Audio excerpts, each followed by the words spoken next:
xamantene non lañ ko jaayé amna yo xamantene digitalement lañ ko jaayé ça a été produit par LMP et puis éventuellement distribué par Inwin vidéo avec Fata si kanam dinañ ko découvrir bien sûr parce que plus de 18 ans d'expérience il est parmi nous ce soir pour nous faire parler bien sûr de ses albums tels que Steph et Konga composé de 13 titres hip-hop rap loolu lañ ci doon fekk et de la deuxième album on se souvient la vraie révolution composée de 15 titres donc Steph Pulsation, venez nous rejoindre sur ce plateau qui est le plateau incontournable qui se déroule du lundi au vendredi de 17h à 19h et comme vous le savez, plus loin, plus haut, plus fort. Le meilleur reste à venir. Tout à l'heure, bien sûr, on aura Mohamed Thiam pour l'actualité de l'internet, Pape Ousmane Cissé et sans oublier Aladji Sall Bigué Ndiaye mi nga xamantene bëss bu jot mu magalé ñu plateau bi waye ci bëss bi ñu am gan bu mucc ay bi nga xamantene mo ngi wuyo ci monsieur Abdoulaye Gueye nak di ingénieur agronome et responsable politique APR ca Kaolack ñu nar a waxtaanee lu jëm ci front social et politique s'accentue test grandeur nature pour le président Macky Sall réchauffement front social et politique le Macky encerclé donc yooyu yëpp war nañ ci waxtaan inchallah mais di leen signaler aussi on est en présence de Mamadou Lamine Diouf bàyyee ko foofu ca Pikine benn barak ñu gën ko xamee ci Fadaman moom tamit muy def jéego yu am solo di def rap reggae ak acoustique 2004 ba tey mën nañ ko ràññee bu baax ci li nga xamantene moom mooy paysage musical africain donc c'est important pour ñu mën a waxtaanee yu bëri li nga xamantene dina soxal bien sûr la culture africaine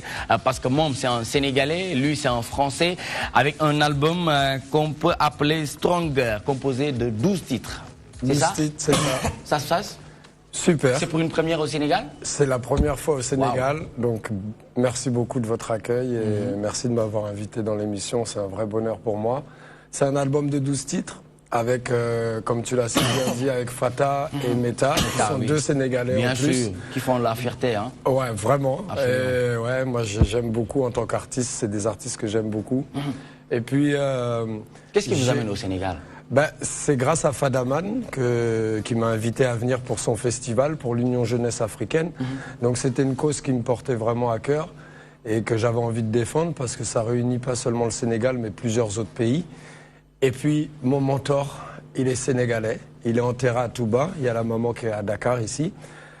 Donc voilà, je fais un gros big up à Pape Mbaye Bassirou Réo, qui m'a amené vraiment à la spiritualité au reggae. Et j'en place une pour Mam Fatou et toute la famille aussi. Voilà. Très bien. Donc ce son fait partie de cet album Stronger que vous venez de jouer. Voilà. Que signifie Stronger? Alors Stronger, ça signifie plus fort. Plus fort. Ça veut dire plus fort demain que hier, pardon. Mais c'est aussi parce que dans la vie, on s'aperçoit que on essaye toujours de conseiller les amis, d'essayer de les aider à travers des conseils, des paroles sages. Mais on se rend compte bien que si la personne n'a pas décidé de faire le progrès elle-même, eh ben, on pourra rien faire pour elle. Donc voilà. Loxo Kajoor non pas loxo Kajoor dafay weesu lool maanaam ndimbal na ci fekk loxol borom. Voilà. Ouais, ça doit vouloir dire la même chose. Tout à fait, absolument, bien sûr. Et comment tu trouves Steph Pulsation? Originalité de la musique reggae. Tu sais, reggae c'est originam amagul woon ay batterie ak basse bi ak yooyu noonu yëpp. Guitare sèche lañ doon jouer di way. Parce que reggae boo gisee musique révolutionnaire la. Boo xam ni ça vient d'une population noire frustrée par tout ce qui était domination coloniale, etc. Mais ñu doon way lu positif. Et là, suñu gisee une musique reggae justement qui se sert d'une guitare acoustique donc d'une façon très aérée et faire passer des messages stronger qui signifie force. C'est très fort, il y a un message qui est derrière. En tout cas, moi j'aime bien le style, une musique vraiment aérée, mais également des notes très plates. Merci beaucoup. Très bien, donc c'est un album composé de 12 titres qu'on retrouve des langues comme l'anglais, français, créole, wolof. Dites-nous, Mamadou Lamine Diouf ñu koy gën a xamee ci Fadaman muy doomu Pikine benn brak yow mi nga xamante ne bi ngay def sa carrière ak léegi jàpp nañu ne 2004 ba tey yaa ngi ciy def ay jéego mais aujourd'hui lan moo indi collaboration bi lan moo la séduire en lui pour que nga war ko mën a inviter ba ngeen war a mën a bokk musique. Salaamaaleykum avant tout. Aleykum salaam. maa ngi nuyu ñëpp di rafetlu plateau bi rafet na. donc Stéphane li ma boole ak moom bon dafa nekk français boo xam ne donc français ci po bi mais au fond black la quoi. parce que yu bëri da koy kaas si français yi. man moom yàgg nañu composé ma déglu ay message am. te boo gëstoo ci biir ba ci biir day mel ni doomu Pikine. non bien sûr parce que lan la njëkk a wax ne yéen dañu war a fight ngeen am seen monnaie bopp bàyyi CFA xam nga moom français la xam na ne français yi lay jëriñ. munoon ànd ak français yi mais non non. bi mu ñëwee lendemain bi xam nga dafa dem géej mu taxaw ci géej gi xool géej gi ne da koy rappelé suñu maam yi nekkoon góor ñi leen di yóbbu xoolal muy jooy. demagul Gorée. dama koy yóbbu foofu. mais bon dafa nekk benn xam ne c'est un blanc mais au fond c'est noir. muy ñu composé changer idée yi nice ma ne voilà comme maa ngi teg benn affaire ma teg benn mouvement bu tudd Union jeunesse africaine l'intégration de la jeunesse africaine à travers la culture. ma am ci membre yu bëri ci pays pays yoo xam ne sant bi ñu ngi ci biir ma doon lancer mouvement bi aussi di defar ci benn concert aussi choisir benn thème boo xam ne dafa nekk actualité l'immigration clandestine ne mu ngi rey la jeunesse africaine te gars yi dañu yaakaar ne Europe rek moo tax ngay tekki wala Europe rek nga mën a amee xaalis mais nit ñaa ngi fii di tekki nit ñaa ngi fi am ay kër nit ñaa ngi fi am ay oto donc kenn newul kenn tukki mais nga jaay sa bonne voie. Très bien 2004 nga commencé sa carrière nga jot ci def li nga xamante ne moom mooy 4 singles. explique-nous lan mooy ni blocage 2004 à 2018 nga def 4 singles vidéo yi sotteegul. c'est ça li indi benn blocage bu am benn temps donc c'est que man du ma def comme gars yu bëri man dama bëgg a job l'originalité maanaam am benn carrière musicale boo xam ne nii. du doon musique boo xam ne nii da nga koy teg benn ñaar ma mu def ñaari weer fay. dama. mais war nañ la mën a dégg tuuti. un temps soit peu ñu xam ne que ne jamono jii nii yaa ngi def la une par rapport ak musique bi ngay wax par rapport ak la qualité. dañ ne reculer pour mieux sauter dama reculer woon toog di job. d'accord et bu ma ñëwaatee bu ma ñëwaat laa teg lancement mouvement. teg concert. jouer en live. loolu après que def bëriwul. par rapport boo xam ne nii gars yi xamuñ ko lu bëri. nga am osé teg batterie teg clavier teg guitare basse. liggéey la laaj. derrière ça prouve que yaa ngi liggéey derrière. mooy toog sama coin di job li ma jox instant ñor na nag moom ma indi fi tey moo boole. très bien kon da nga koy yekk après. yes ñëpp lekk. waaw ñu xool ndax ñëpp mën nañoo lekk. mais am na ñoo xam ne buñ ci lekkee moom am na ñoo xamante ne mën nañu lekk. très bien donc loolu yëpp dinañ ci dellusiwaat léegi nii monsieur Abdoulaye Gueye ingénieur agronome et membre muy responsable politique APR ca Kaolack Nangaan bismillah ñu ngi lay siyaar di rafetlu teewaay bi nga xamante ne teew nga ko. waaw maa ngi leen di ziar di rafetlu invitation bi di ziar waa plateau bi fi nekk yëpp quoi. yow di nga déglu reggae. man. je suis reggae man de cœur. Ah bon? Comment ça? Bon, le reggae, ça a rythmé notre époque. Hein. Un peu, jusqu'au dernier reggae, quoi. Jamonoy Baram, jamonoy Tal, kon daan nga mos. Non. Ah bon? Bon, mais je kiffe le reggae. D'accord. Bëgg nga reggae, quoi. J'aime bien, surtout le dernier album de Bob Marley. L'album à titre posthume, Stick Naked Foots. Ça, j'aime bien. D'accord, d'accord. J'aime bien. Donc, moi, ça veut dire que mën nañ jàpp ci yow ne doo toog 24 heures boo déglu lu reggae. Non, mais je suis plutôt rap que reggae, quoi. Que reggae. Très bien. Heureusement que Mom, il fait le mélange entre... Non, il a une voix chaude. Hein. Il a une voix chaude. Ouais, c'est tout chaud. Hein. C'est tout chaud. Alaaji Sall noo ko dundee léegi nii ak Steph Pulsation. Ah, namatuma Bonus Pied de. Ah bon? Déedéet. Namatuma Bob Marley aussi. À ce point? Ah oui. Non, reggae moom xam nga reggae moom dañu am seen yëfu bopp. Reggae man dañu am seen yëfu bopp yoo xam boo ko déggee rek nga xam ni vraie musique la ñuy def. parce que lu jógee ci kër ci xol lay dugg quoi. Pur et dur quoi. nga xam ni ñoom seen xol la ñuy joxe quoi. fii li sama jabaat wax la dafa daw yaram. nen boo ko xoolee ni nit ko weex la mais xol bi dafa ñuul. imagine toi mu ñëw toog ak moom ci géej mu jàkkaarloo géej jékki-jékki jooy. xalaat ñun sunu maam yi yóbboon ko moo tax mu jooy. loolu c'est dafa rëy quoi. Tout à fait. Donc les reggae man noonu lañu mel gis nga Bonus Bob Marley Jimmy Cliff ñoom bu ñu la day jox musique rek li ci seen xol lañ lay jox. war dañu musique reggae. boo nekkul sa joli cœur mënoo ko déglu. D'accord. il faut que yore xol bu rafet mën a déglu reggae man. waaw parce que seen message dafa kii quoi.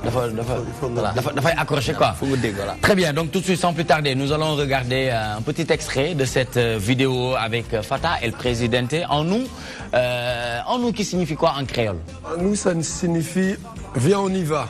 Viens on y va. Donc c'est l'idée de se réunir, de faire quelque chose ensemble. Et l'unité va faire que nos projets... xamante ne noonu lañ ko jaayee am na yoo xamante ne digitalement lañ ko jaayee ça a été produit par LMP et puis éventuellement distribué par Inwin vidéo avec Fata si kanam dinañ ko découvrir bien sûr parce que plus de 18 ans d'expérience il est parmi nous ce soir pour nous faire parler bien sûr de ses albums tels que Steph et Konga composé de 13 titres hip-hop rap loolu lañ ci doon fekk et de la deuxième album on se souvient la vraie révolution composée de 15 titres donc Steph Pulsation, venez nous rejoindre sur ce plateau qui est le plateau incontournable qui se déroule du lundi au vendredi de 17h à 19h et comme vous le savez, plus loin, plus haut, plus fort. Le meilleur reste à venir. Tout à l'heure, bien sûr, on aura Mohamed Thiam pour l'actualité de l'internet, Pape Ousmane Cissé et sans oublier Aladji Sall Bigué Ndiaye mi nga xamantene bëss bu jot mu magalé ñu plateau bi waye ci bëss bi ñu am gan bu mucc ay bi nga xamantene mu ngi wuyo ci monsieur Abdoulaye Gueye nak di ingénieur agronome et responsable politique APR ca Kaolack ñu nar a waxtaanee lu jëm ci front social et politique s'accentue test grandeur nature pour le président Macky Sall réchauffement front social et politique le Macky encerclé donc yooyu yëpp war nañ ci waxtaan inchallah mais di leen signaler aussi on est en présence de Mamadou Lamine Diouf bàyyee ko foofu ca Pikine benn barak ñu gën ko xamee ci Fadaman moom tamit muy def jéego yu am solo di def rap reggae ak acoustique 2004 ba tey mën nañ ko ràññee bu baax ci li nga xamantene moom mooy paysage musical africain donc c'est important pour ñu mën a waxtaanee yu bëri li nga xamantene dina soxal bien sûr la culture africaine parce que moom c'est un Sénégalais lui c'est un Français avec un album qu'on peut appeler Stronger composé de 12 titres. C'est ça? C'est ça. Ça se passe? Super. C'est pour une première au Sénégal? C'est la première fois au Sénégal, wow. Donc merci beaucoup de votre accueil et merci de m'avoir invité dans l'émission, c'est un vrai bonheur pour moi. C'est un album de 12 titres avec, comme tu l'as si bien dit, avec Fata et Meta, qui sont deux Sénégalais bien en plus. Sûr, qui font la fierté. Hein. Ouais, vraiment. Et ouais, moi j'aime beaucoup en tant qu'artiste, c'est des artistes que j'aime beaucoup.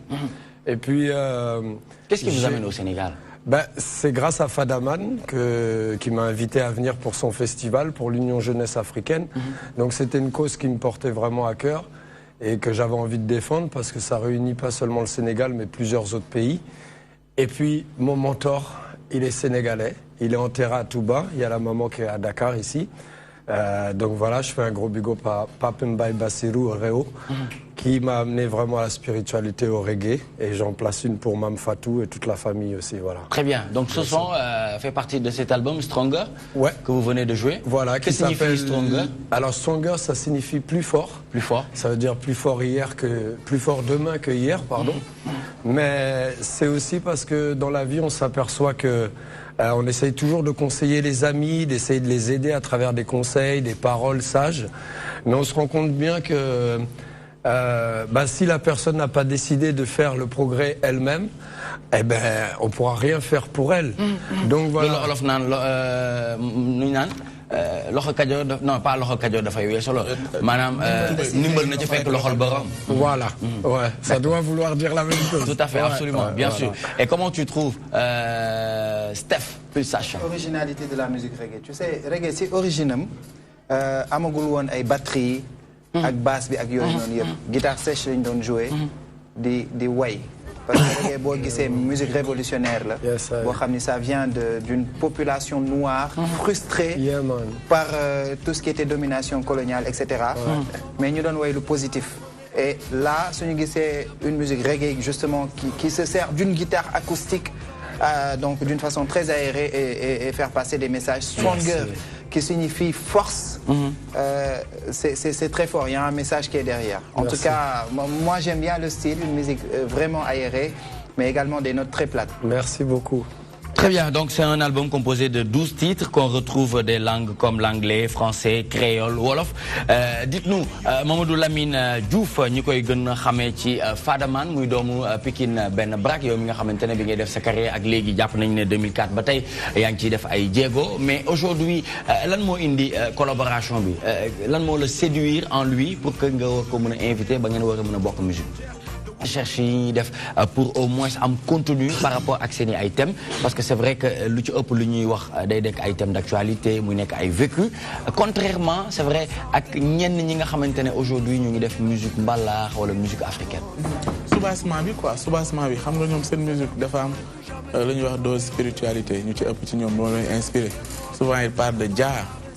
Jah yaakaar naa mooy yàlla ci ñoom. Jah yàlla Dieu donc exactement donc yooyu yëpp dafa bokk ci leen inspiré te ñu ci ëpp ñoom boo leen déggee men wax la ñuy wax am na qualité am na recherche mais li ci gën a intéressant mooy esprit bi ñuy waxee.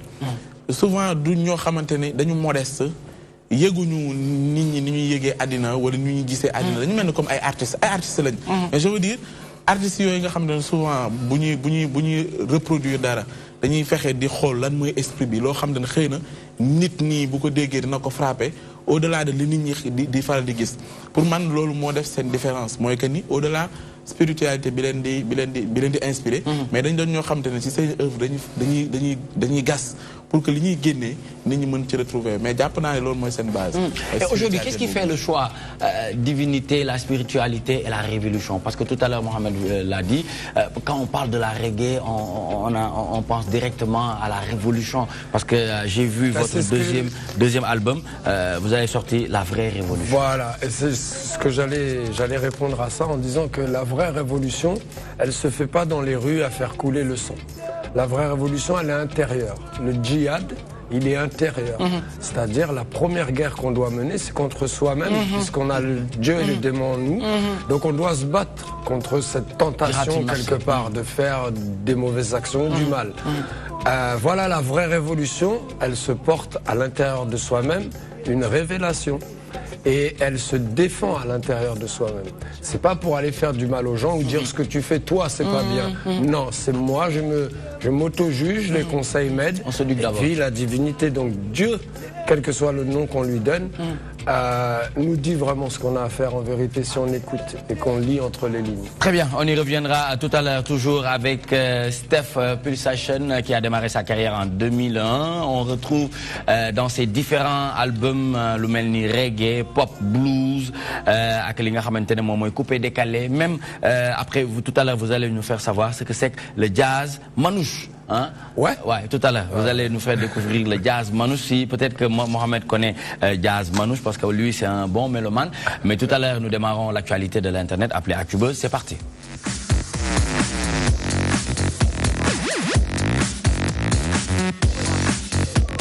Pour cette première actualité de l'internet, si on se réfère à Seneweb, président Macky Sall savonne les apéristes de Dakar.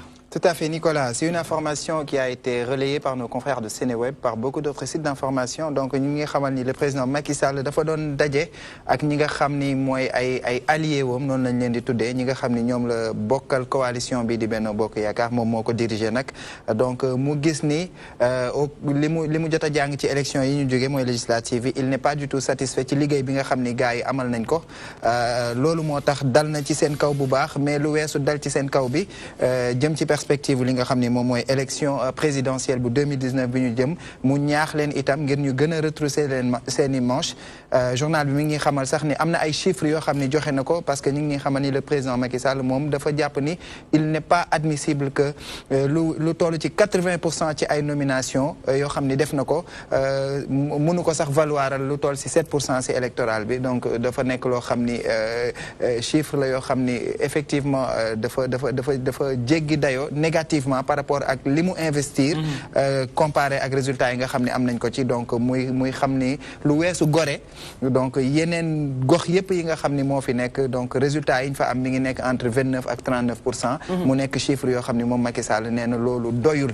par rapport voilà c'est inquiétant donc d'après li mu wax donc mu nekk nag loo xam ni c'est en marge quand même de benn campagne boo xam ne ñi ngi sentir tuuti parti politique yi di commencer di former wu di taxaw coalition Benno Bokk Yaakaar ñoom itam réunion boobu am na Macky Sall dal na ci seen kaw mais également ñaax na leen pour que ñu mën a taxaw il a même haussé le ton. Il a haussé le ton. Le journal reprend même ses propos. Je ne veux plus entendre parler de chef.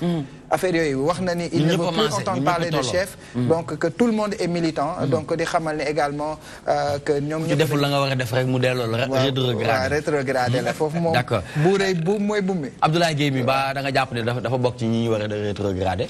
Ah defe naa ne moom mais c'est de bonne guerre. non man sama man self-made man la man sama liggéey bopp la. waaw mais wax ñu. tey nii bu ñu waxee ne que ne président Macky Sall savonne les apéristes de Dakar. ban stratégie ngeen jàpp ne que ne war ngeen ko mën a mettre en place pour que au moins Dakar ngeen mun koo moom.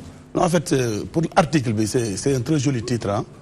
Mais jàppale ni article ku ci nekk rek boo yoree sa article da ngay jéem a seet les mots yi gën a saf pour nga dugal ko ci pour sa article. ñu mën ko lire. Mais le président savonne ses alliés de non quand même. même soo jëlee mooy ñaax rek non maanaam savonne boo ñu bëri bu ñuy dégg savonne c'est comme si que da leen doon waas wala nangam sangam et cetera. mais loolu amul mais xam wala doon sang quoi doon fóot. waaw léegi soo jëlee savonne ba pare jël allié. ah xam nga sa allié doo ko savonné ah. mais yooyu yëpp dañ doon mooy jàppaleen ni li am solo mooy fond article bi li ci nekk. maanaam tey jii nii lépp c'était juste pour délivrer un message wax di daje nag ak alliés yi am nañ ay échéances yoo xam ne ni actuellement ñi ngi ci jëm muy élection 2019 yi da ciy baax nga ñaax nit ñi ñu takkaat jaaj yi gën a wax. Et bien, si vous demee aussi ci biir Dakar c'est très visible. Dakar actuellement c'est un gagné nañu ko mais jusqu'à présent auteur bi nga xam ni war nañ fa mën a dem pour mën a jël Dakar carrément en main li nga xam ni moom mooy la capitale du Sénégal. donne aussi tamit un pourcentage très important par rapport à l'électorat. loolu normalement koo xam ne nekk nga parti au pouvoir da nga ko war a mën a récupérer. li ko indi nag ñëpp gis nañ ko. est-ce que du Khalifa Boys yi ñoo leen jaaxal. non Khalifa c'est juste une épisode coow li xam naa ne dinañ ci gën a dugg ci biir débat. Mais li nga xam ne moom moo ëpp solo tey mënu leen doon 7% de l'électorat et puis le président Macky Sall a bien dit il a dit vrai. mënoo doon 7% ci li fal Macky Sall ñu bëgg rey nit ñi ak coow fii kii mooy borom Dakar kii mooy borom Dakar ñaat finalement junni borom Dakar. Je salue effectivement li Macky Sall wax que ni moom ci boppam Dakar mënuñu toog contribuer wuñ lu à hauteur de 7%. ci li fal Macky Sall. ñu bëgg fi nekk di sonal nit ñi. Très bien ñu ngi gis ci colonne Seneweb ba tey ki nga xamante ne mooy président Macky Sall mu ngi xamle ne élection 2019 yëfam la. waaw yeggaguñ foofu mais man xam la laa wax. non boo déggee ma ne la yëfam la. waaw mooy. moom laa doon 2012 xanaa doon yëfam. waaw ba tey. day laabali fas bi. waaw yëfam la am du yëf. urne yi ñoo koy wax mais xam la laa wax fondamental Nicolas. xam nga dañoo jógee ci mbay. man dama ne. ci xam gerte nga gi day neex président Macky Sall ne Pape Abdoulaye Seck baykat yi ma dégg ñuy coow. lu indi coow li lan mooy jafe-jafe bi. su fekkee ni lay jafe-jafe bi ci moom la bàyyee ko Pape Abdoulaye Seck. ma kontaan bëgg ci Macky di savonné wala muy ñaax ay njiitam pour ñu taxaw ci. bu nee lan mooy jafe-jafe nappkat yi nekk Saint-Louis nga xam saa yu ñu defee nii rek ñu tiire leen wala ñu bóob leen. wala ñenn ñi di napp suñu coof ba mun cee jot. wala luyaas biñ ne wàññi nañ ko ñu dem ba ci biir gis am ñoo xam ne ñu ngi def naka su noonu mu woo ministre jëwriñam ñi nga xam ne ñoom la ko dégg mu leen di laaj fan lañ ci toll joxu leen xëy na explication bi war muy dal seen kaw ba sénégalais yi jot ci boobaa dinaa fier parce que dinaa xam ni au moins liñ doon xaar gis nañ ko mais bu dee à chaque fois su dee ni sa fauteuil xaw na dëng wala yaa ngi ragal ni fa ñu jëm boo jaajul namm say jaaj kat mën na amaana dana ñaaw que yaa ngi fexe nooy waxee ak say nit pour que ñu taxaw pour rek électorat man foofu noonu laa ne man day xëy na ñoom lancé bi ñu nekk man neew wax ça peut se comprendre nag ñoom ñoo laajoon réew mi ñoo jëm ca fañ koy laajaatee faaw tamit ñu am na ñu defee pour xool ba xam nañu am ñaareelu mandat. mais c'est une façon d'organiser. waaw dama la bëgg a wax ne la Nicolas ñaata li ma la bëgg a foofu mooy c'est-à-dire ni mu koy defee noonu bëgg nañ ñun tamit liñ ko dénk mu koy doxal suñ ci demee ba sentir ne que nañ koy doxalee demul noonu mu taxaw wax ak ñoom savonné ba ñu xam ne kat ñii kat fi ñu leen doon xaaree demuñu fi wax na mais bu dee benn pàcc rek la ñuy déglu mu wax foofu laa ne ñun tollootuñ foofu Sénégal Fadaman yow da nga bokk ci Sénégalais yi nga xamante ne amaana ci ni muy doxee ci ak nguur gi jàpp nga ne war nañ ko xoolaat ndax am na ci yu bëri yoo xamante ne dafa def ay paq-paq waaw parce que man mi bokk naa ci ñi nga xam ne bon am na lu ci baax mais am na lu ci xam ne baaxul ba tey parce que c'est que réew boo ko yoree. ban moo ëpp bi baax wala bi bon. non bon am na lu baax am na lu bon daal. waaw am na lu baax am na lu bon. parce que am na lu ñu liggéey mais am na lu des. waaw am na lu des quoi. am na lu des di la vérité quoi. d'accord ci lii des yow lan nga ñu ci mën a limal benn wala ñaar ci li nga xamante ne des na. ci gestion mais nañ ko wax xam nga comme li sa waay wax léegi rek xoolal nañ dem ci nappkat yi nañ jàppale béykat yi. béykat yi jaay nañ fi gerte gi am problème ñu naan xam nga kilo 100 xam nga ñaata mais gars yi dañu sonn. 210. mais est-ce que loolu normal la nga béyee c'est que bu ñu bëggee Sénégal avancé Sénégal wax yoru ko xuloo ŋaañante yoru ko comment nañu xool ñi nga xam ne ni ñu ngi liggéey ñu jàppale ñu liggéey ku liggéeyal ñu teg la ci góor mais ñun li ñu war a njëkk a doxal mooy ah Dakar ak gagné naa Dakar non non non nañu liggéey réew mi parce que ñun loolu ñu fa parce que ñun ay jeunes lañ ñoo yor réew mi Macky Sall day dem ñoo fi des nañu liggéeyal wala ñu liggéeyal suñu bopp. Très bien Alaaji Sall Bigué Ndiaye la jàpp ne que ne loolu moom moo yëkkati kàddu ki nga xamante ne mooy président Sall ginnaaw ñu ngi wax ne dafa savonner les affairistes de Dakar pour ñu gën a mën a ñaaxa seen bopp gën a defarwaat yow noo jàngatee boobu lay wax. bon léeg-léeg Sall se lave en famille. te nag c'est normal et fi mu toll nii dafa war a yëngal gësam. c'est très normal ah man dama koy li mu def na dama ci ànd. mais nag lay tax mu war a mën a yëngal gësam. parce que bu ne 2012 bii di ñëw. sama élection sama yëf la loolu daf ma jaaxal. c'est mon élection. parce que sànq posé une question bu am solo. kon donc est-ce que 2012 kon nekkul woon yëfu askan wi. mu bàyyi askan wi jox ko. mu ne bii nag maa koy jëlee sama bopp. est-ce que boobaa du doon foqati. wala foqati est-ce que mën na am dina am. non moi je pose la question. bien sûr je pose la question absolument waaw dañ koy est-ce que boobaa du doon foqati. wala jox askan wi lu ñu soxla ñu joxaat ko.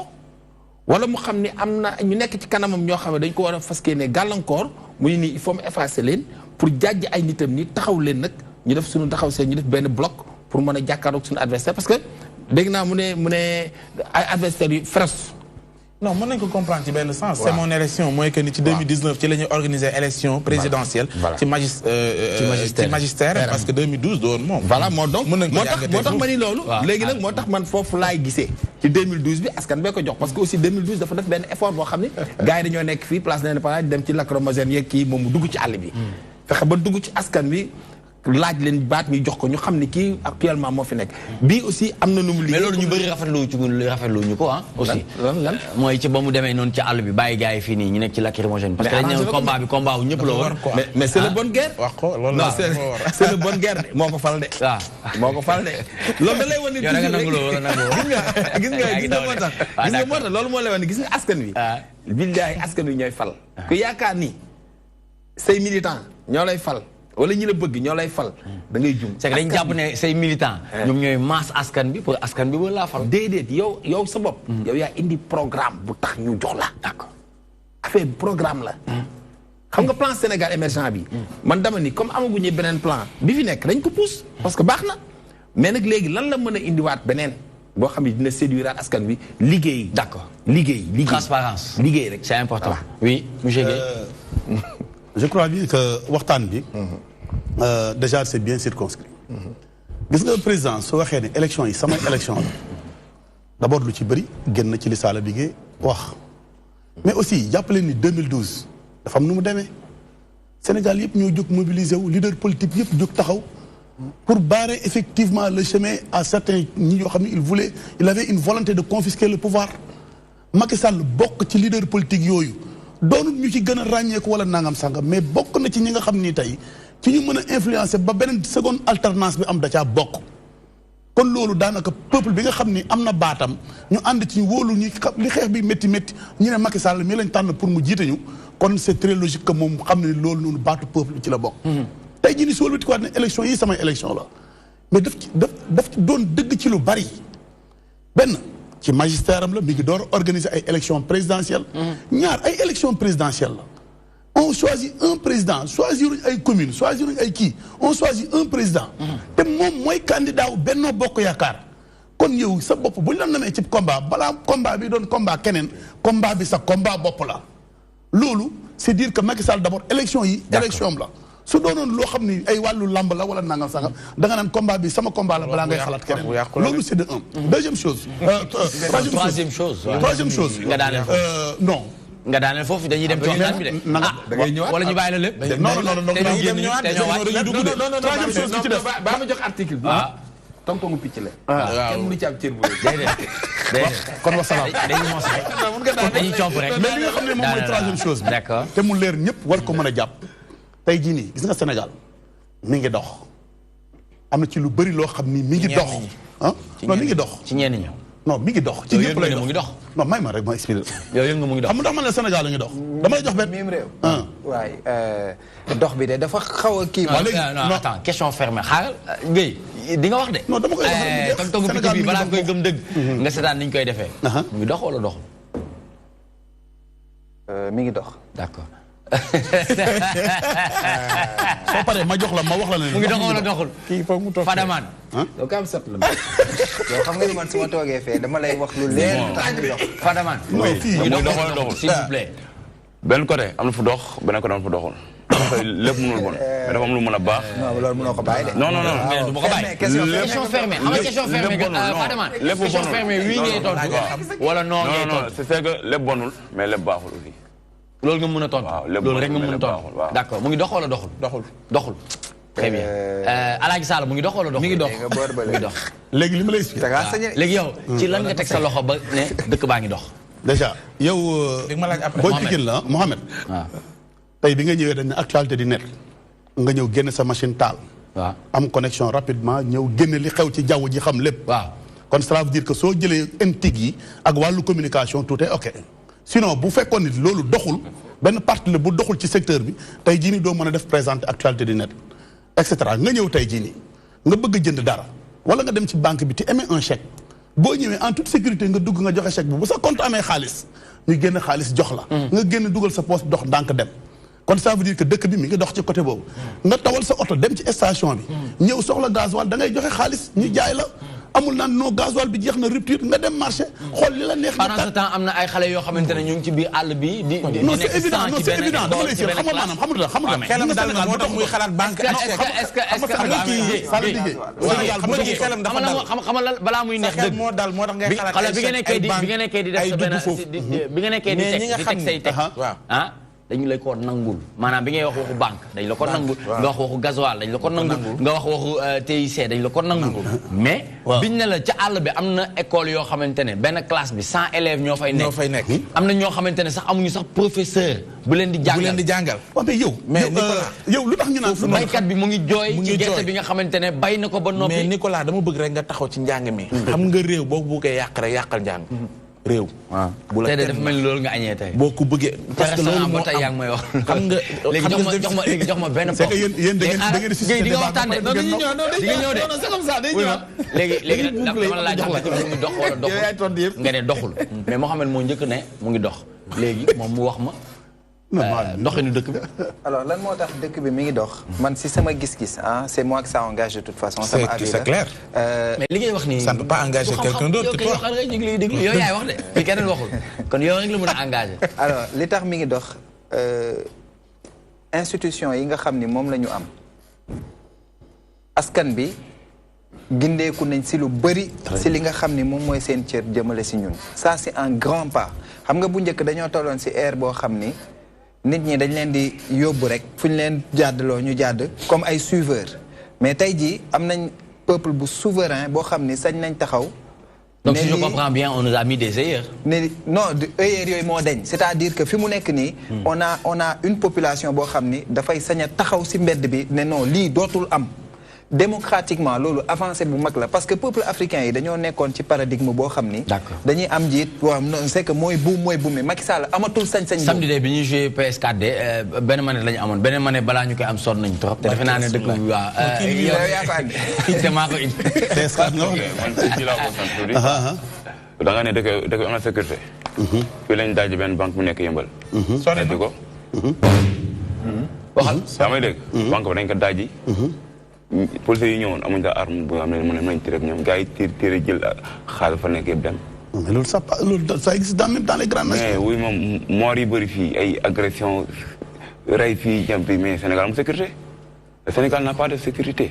wala des na gis nga Sénégal amul sécurité. d'accord Guèye. n'a pas de sécurité gis nga ñii li ma leen bëgg wax ñoom ñëpp. waaw tënk ko. dama koy tënk. gis nga dëkk bi neex na ak neexul. mooy wax ji mais dëkk baa ngi dox. waaw dox moom may ma rek xam nga nu kenn mënul wax ni dëkk bi doxul xam nga lu ñuy wax neex na ak neexul ku ci nekk nag cela va de soi de ton appréciation question d'insécurité bi ngay wax nii Sénégal boo amoon insécurité bi nit ñi di wax dëgg ñun dinañ am temps wu toog fii ci télé yi toog di wax mais loolu lu nekk ça veut dire que gis nga tey jii yi nga wax nii c'est des contre-exemples qui sauf immeuble bi ay ngan di sécurité la non moom laa la wax man la tey jii nii déggoo fi ay bomb déggoo fi dara boo wàccee nii bu la neexee dox ba àgg Pikine te dara des fois nga dégg fi ay coow am na agression am na lépp même dans les grandes nations même dans les pays développés agression dafay am crime dafay am meurtre dafay am soo demee aux États-Unis li ëpp ci prison yi presque ay crime la très bien et cetera donc li fi mën a nekk mooy nit ñi jéem a relativiser rek dëkk baa ngi dox lu fi waay xëy di lijjanti soo demee di nga fekk ku fi porter plainte nit rapidement nit ñi réglé ko ku fi sàcc wala nga def ay crime balaa ñoo toog ñi rapidement on a une très bonne police une très bonne gendarmerie rapidement ñu localiser la ñu ne dégg ni gang bi defoon lii jàpp nañ ko gang bi defoon lii jàpp maintenant nag neex na ak neexul loolu c'est relatif ça dépend li nekk ci sa poche ça dépend rek day mel ni goût ak jeex na mais daal moom je crois bien que tout le système pour dëkk bi dox mi ngi fi police gendarmerie sapeur banque gerte gi ngeen di wax nii dañuy wax nii ci gerte rek mais gerte gi mais ça marche nit ñaa ngi ñenn ñaa ngi jaay ñii ngi fay li ñuy war a fay ñi war man yéen ñi di wax nii je suis sûr que yéen ñëpp kenn bàyyi ci man sama saako ak samay kii yaa nga ne ma mboros teg. d'accord maa ngi bay très bien loolu dinañ ci dellusiwaat léegi nii monsieur Abdoulaye Gueye ingénieur agronome di responsable politique APR ca Kaolack comment vous jugez ou vous voyez la politique de l'Afrique en général c'est vrai que c'est pour une première au Sénégal mais en l'Afrique en général comment vous voyez la politique. Je suis désolé. Démonter. Ah bon? Je te préviens d'abord. Alors, déjà la politique, c'est pas ce que je préfère dans la vie. Pourquoi? Et puis surtout la politique africaine, qui, malheureusement, de mon point de vue, j'ai pas tous les tenants et les aboutissants, mais déjà prendre exemple sur certains pays développés, sur des façons de gérer des pays, et les gens d'en bas, les gens qui souffrent de ces politiques. La politique africaine aujourd'hui, pour moi, Steph Pulsation, a une seule mission, se débarrasser du franc CFA et être enfin à la place où elle devrait être depuis le début. L'Afrique en entier. Voilà. Le Sénégal a peut-être un peu moins de matières premières que certains autres pays, mais en tout cas, avec ce franc CFA, vous êtes perdant dès le démarrage. Pour l'international, il faudrait que vraiment vous soyez apprécié à votre juste valeur. Vous avez toutes les richesses dans le sol et en plus, vous avez la richesse du cœur. Donc il est temps maintenant que l'Afrique s'en sorte vis-à-vis des États-Unis d'Amérique, vis-à-vis de l'Europe. Il faut faire sortir l'Afrique de ce trou où tant qu'on n'est pas capable d'imposer le prix du cacao ou d'imposer le prix de l'or, on est perdant. Et le prix de l'or c'est eux aussi, qui imposent, c'est-à-dire moi, j'ai ça à vendre.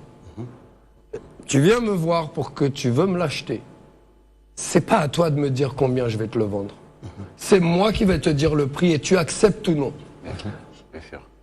Donc la politique africaine... Qu'est-ce qu'on sous-entend là? Je ne sous-entends rien, je dis ce que l'Afrique...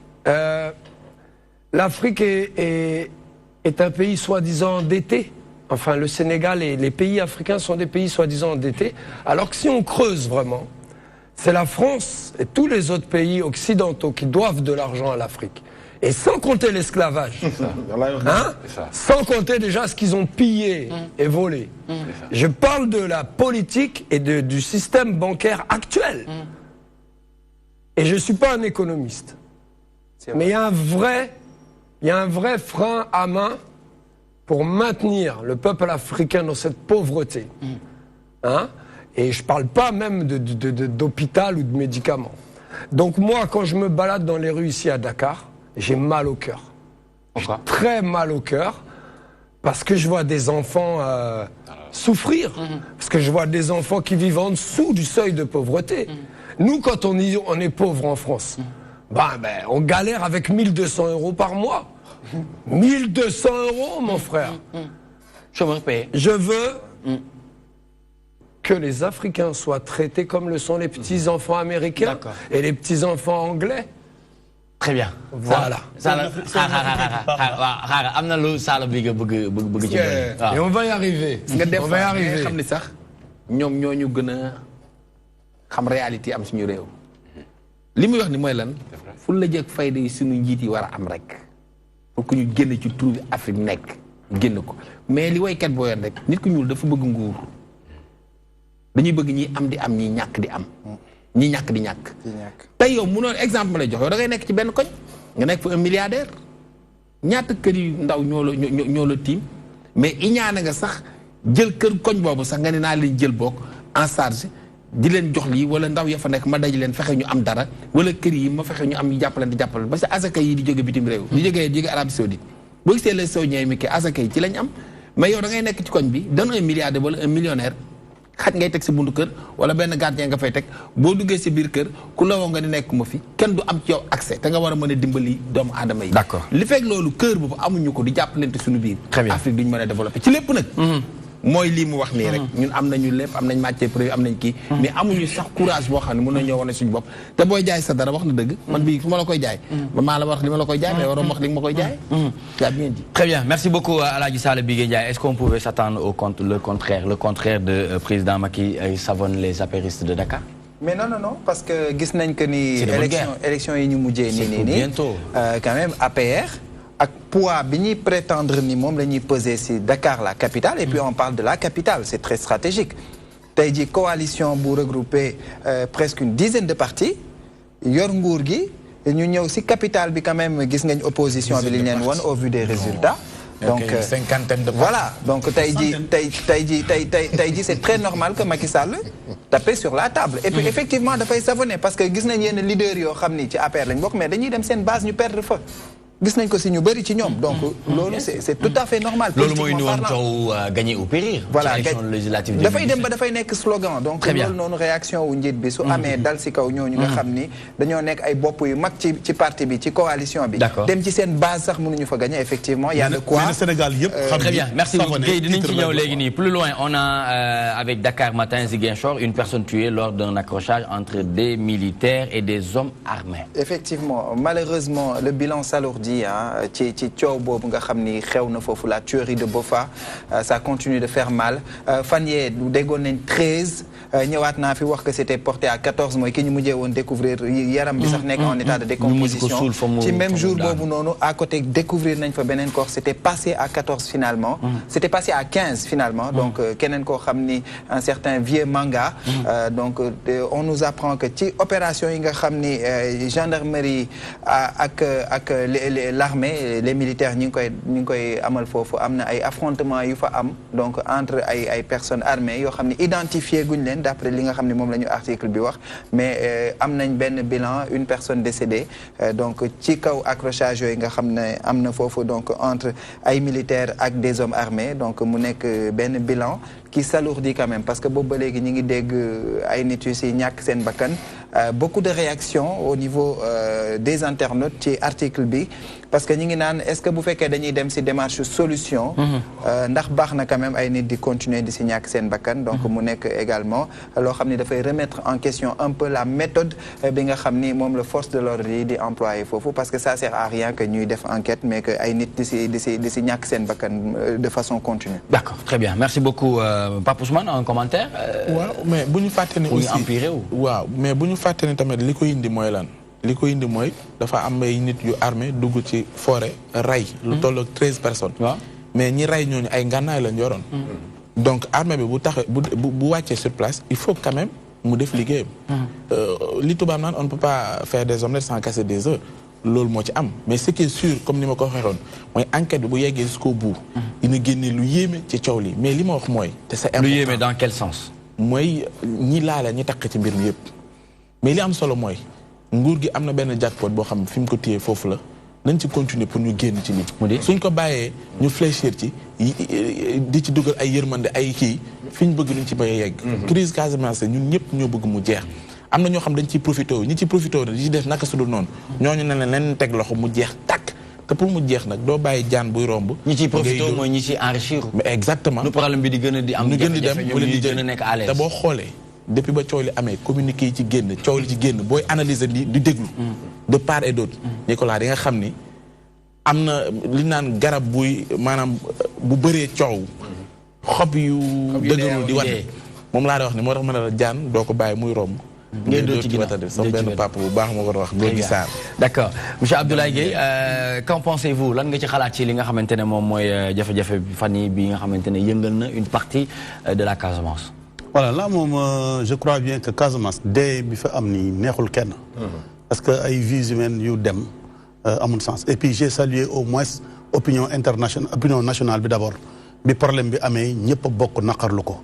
muy opposition muy parti pouvoir maanaam doon tout ay affaire politique ñoo xam nañ ni c'est une partie boo xam ni vraiment elle appartient au Sénégal et que ñun on a ñu ci bëri on a des liens de parenté là-bas ou bien suñu teraanga jóge fa wala yàlla may nañ ci lu bëri quoi. maintenant nag tey jii nii bi nit ñi waxee ni am na kenn ku desaat ci accrochage yi man loolu damay permettre rek man mi nga xam ne xaw naa def naa Casamance xaw naa fa kii tuuti pour ma dellusiwaat ci dara conflit bii nii. dafa yàgg ñun ñii ñëpp ñu ci bëri vraiment doon na ci ñenn ñoo xam ni ñii fekk nañ ko ñii suñ ko fekkee et tout ça mais li ci problème ba nekk ci problème mooy le problème du bois bant bi waa ji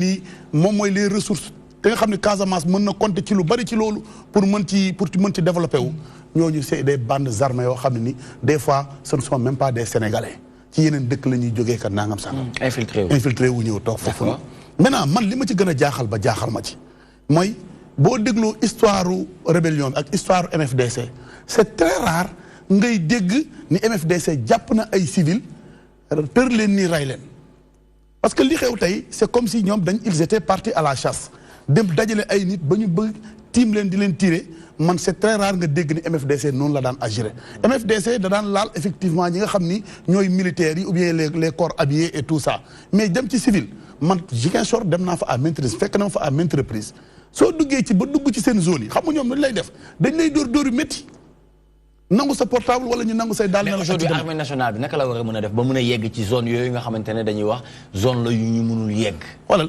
gis nga ñii l'armée c'est une situation de paix et de guerre gis nga soo déparé Ziguinchor dem ba jululu bay dugg Sénoba foo romb 2 fois yoo romb rek di nga fekk benn checkpoint mu nekk foofu mais checkpoint boo mënti gis rek boo demee ca ginnaaw da nga fa fekk base rebelle xam nañ ni ñii ñi ngi fii ñoom it xam nañ ni ñii ñi ngi fii mais c'est comme c'est une situation de paix et de guerre ah ñii ku ci nekk da ngay toog fa ngay toog mais ku ci nekk doo laal sa intérêt morom ñii nga xam ne nii doo dégg ñu ne militaire la ñuy jàpp foofu noonu di ko dóor da nga dégg ñu ne ay civil la ñuy jàpp di leen dóor parce que dugg nañ fenn foo xam ni bant bi moo fa nekk bant bi moo leen di couvrir parce que ñëpp xam nañ ni rébellion ñi ngi ci biir àll bi du ay néeg du ay néegu ñax du dara ay bant la ay garab yoo xam ne ñoo fa nekk fa la ñuy làqatu te bant boobu noonu c'est leur véritable économie de guerre te tey jii su ma man dem naa Casamance un jour quand j'étais dans le nord Sindian là mës naa fa gis ay camions yoo xam ni tey camions yi boo leen xoolee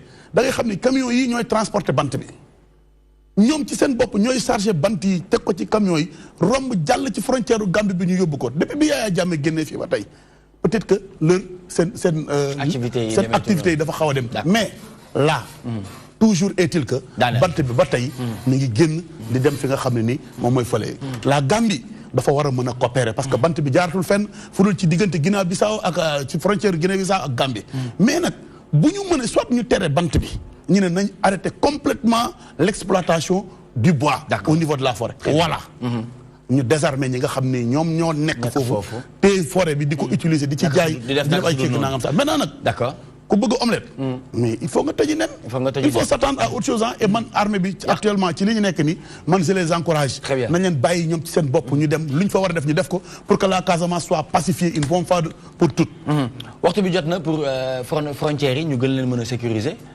bien sûr Alaaji bien sûr loolu sax moo war a jiitu zone rouge yi naka la ñu war a mën a def ba yegg fa gis nga parce que dañuy wax ne am na ay zones yoo xamante ne ba tey suñuy ay militaires c'est dans le nord Sindian mooy Nicolas fudd boo ci dee xalaat damm sa yax du tàlli fudd boo ci dee xalaat damm sa yax du tàlli amul affaire bi gis nga affaire bi la guerre c'est la guerre day saf mondial ay saay-saay lañ dugg nañ ci àll bi jàpp nañ ay doomu aadama rey leen nañ leen génne jàpp leen duma leen teg leen ay daan parce que dañu faat ay bakkan ay bakkan la ñu faat ay civil yoo xam ne seen yéen ci xëy dañu dem pour am lu ñu dundale seen njaboot mais ñu rey leen ak reyin bi ñu leen reyee donc nag man la ma waxoon rek mënu ma ni daal sàcc bi dafa may sàcc su ma ko dàqee ma daw dugg ci kër ga mu dugg xam naa ni fii la dugg dama koy topp ba ci biir kër ga su jaree ma bombardé waa kër gi boole ko ñëpp yóbbu leen dama koy def état lu mu bëgg a def dina ko def armée bi li ñu tàmbalee nii buñ ko bàyyi fii la affaire bi nekk nan ko topp jusqu'au bout génne leen bu ko defee affaire bi jeex parce que kenn amul benn sénégalais bu war a mën a rey moroomam bu fekkee ñeneen nag dañ cee laqatu ñoon ci laqatu bokkuñ ci ñun nañ leen ci raxas seen loxo ba mu set parce que Guinée Bissau li monsieur Guèye wax léegi Gambie frontière Guinée Bissau ku ne xam ne ni mbir mi foofu lay xewe ak altu yu ndaw yi nekk ci diggante bi te ñooñu tey ji bu ñu positionné ba toog ci kaw nit ñi leen jëm dañuy dugg ci biir capitale bi Ziguinchor la ñu jëm dugg ci biir capitale bi waaw mais c'est vrai léegi nag balaa ñoo nag àgg foofu dootuñu ko defati balaa ñoo àgg foofu nag armée bi li muy def nii na ko def gis nga nit ku bon sëñ Abdou Lahad Mbacké ba muy defar Touba saay sa nekk fa di jaay sàngara di def lu nekk ay gendarme la indi yu am ay xaj ñu ni sëñ Abdou Lahad di dugal na ay xaj Touba mu ne waaw fa ay xaj nekk ay xaj leen di génne dafay am solo donc da ngay tollante ak ñoom non du ma tollante mais exemple xam nga ñun toujours amuñu lu dul ñooñu seen jëfandikaay rek ci la ñuy joxe exemple dama ne da ngay tollante ak ñoom ñi nga xam waaw da ngay yemale ak ñoom mu jeex parce que xamul la parce que ki nga xam ne xaj la saay-saay la amul lu muy def pour rey nit tin nit xaj jël nit tiire am koo xam ne dañ ko taal Nicolas imagine toi nit ñu jàpp ko lu koy dund nga taal ko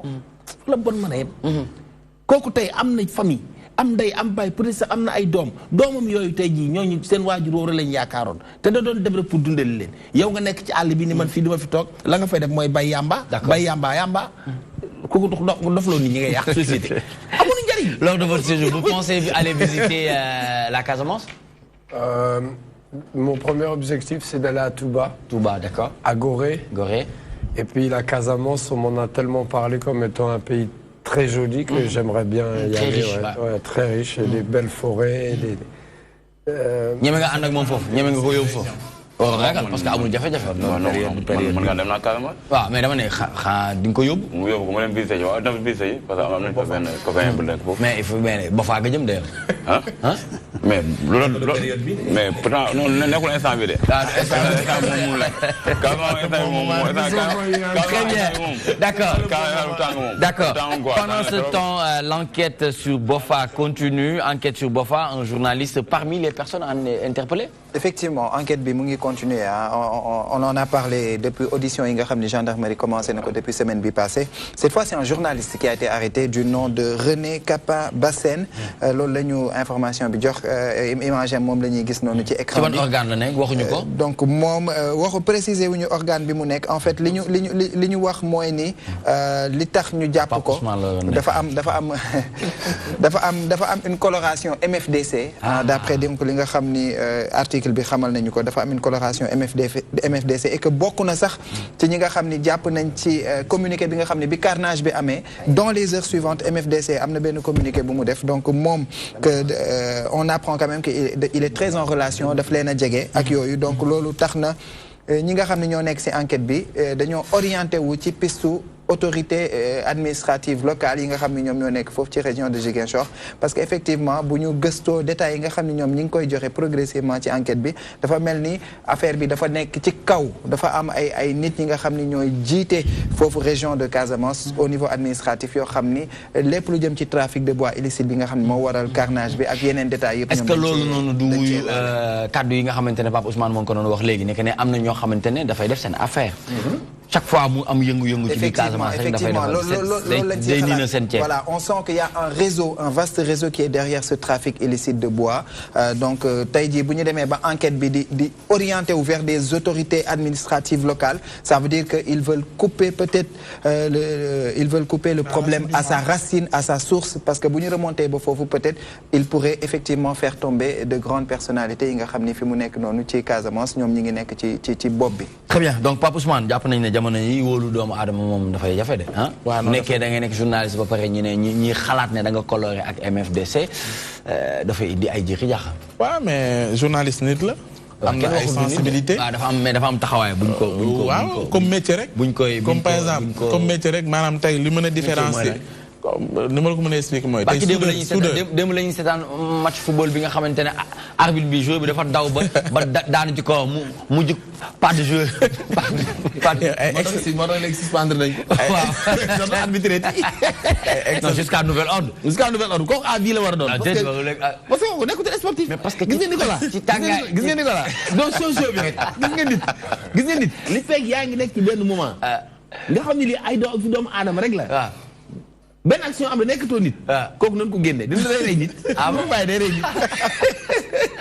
xam naa ci kanam tuuti du ñàkk pays dinañu ko may image mais dama bëgg wax ni médecin bi liy def médecin mooy li mu sol mooy blouse bi bu ko summee nit la comme doomu aadama loolu laa bëgg wax que ce soit corps de métier yu mënti doon boo fekkee am na ñuy jubal am ñuy dëngal maintenant ce que je dis et c'est fondamental foofu la ñuy xaaree enquête bi li mu na révélé mooy que ni gis nga yi yëpp di daanu pour man c'est l'arbre qui cache la forêt boobu nag dafa jot pour ñu dugg ñu xuus ñu xam ñan la parce que soo xoolee depuis bi affaire bi amee sorti ci am coow li ci am notamment cadre Casamance yi NC wu ma mais dama ne ku ci nekk ci waxam nattal sooy dégg di nga xool on a les noms des gens qui sont impliqués sur cette affaire buñ ñu ko laajee dinañ ko génne ba léegi maa ngi laaj wax jooju naka lañ ko mën a déggee waxuñu ma démb laa dégg grand serigne de Dakar Abdoulaye Makhtar Diop mu wax ci loo xam te tamit ba léegi dafay xoos xel pour dire quoi enquête bi nañ ko wóolu nañu bàyyi gars yi def liggéey bi man gëm naa ni enquête bu ñu demee jusqu'au bout dina génne loo xam te ne loolu léegi nii dama la doon tooñ waaw parce que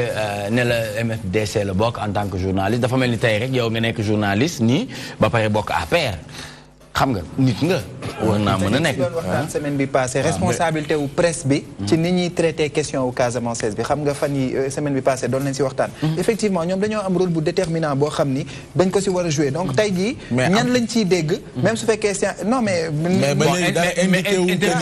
moom mu ngi bokk là où le bas blesse mooy interpeller un journaliste soi-disant jàpp ne que ne bokk na ci ñiy rey non si ça se précise y a rien qui indique que ni mu ngi bokk ci MFDC oui mais si ça se précise ça met la question sur la table quand même.